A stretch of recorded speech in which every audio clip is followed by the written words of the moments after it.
Olá, tudo bem?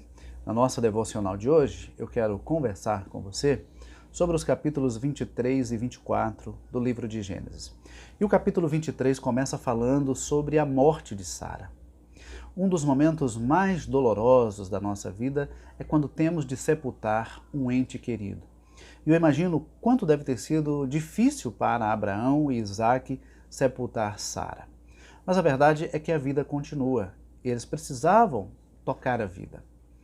E Abraão, ele percebe, já sentindo o peso da idade, a necessidade de tomar uma postura em relação a Isaque, seu filho, que com 40 anos estava solteiro, e Abraão não queria que ele casasse com qualquer pessoa. Então, Abraão chama um dos seus servos, o seu servo de confiança, envia até a sua terra, para que de lá trouxesse uma esposa para Isaque. E então, ele traz Rebeca como resposta da oração que ele fez ao Senhor. Rebeca vem, conhece então Isaque, eles se casam e Rebeca se torna um consolo para Isaque, conforme a gente pode observar no versículo 67 do capítulo 24. Veja só, hoje eu quero tratar algumas coisas com você sobre casamento.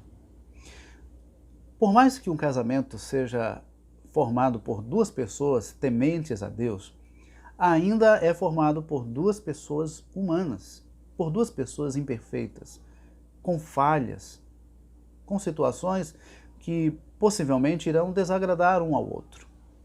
Por isso que é extremamente importante entendermos a necessidade de ter Deus no centro do nosso casamento e no centro da nossa família. Porque ainda que sejamos imperfeitos, quando buscamos a Deus, Ele nos dá o direcionamento para que a gente possa resolver as nossas questões.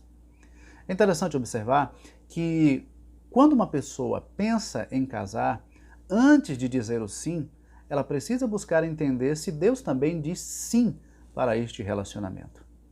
Algumas pessoas dizem que é necessário abrir muito bem os olhos antes de casar. E essa é uma verdade.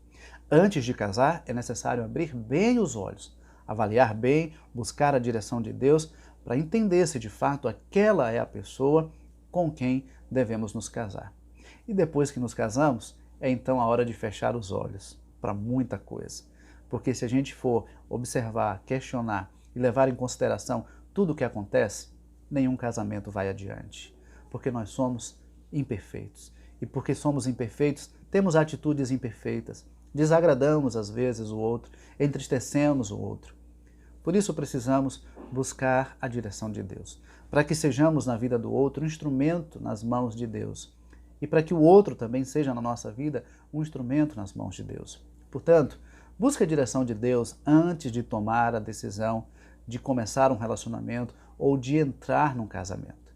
E se você já é casado, busque a direção de Deus todos os dias, para que Ele faça de você um homem ou uma mulher sábio, para edificar a sua casa, para edificar o seu lar. Casamento é bênção de Deus. Família é uma instituição criada por Deus. Por isso nós dependemos completamente da bênção e da direção de Deus sobre as nossas vidas. Que Deus abençoe a sua vida e a sua família, em nome de Jesus.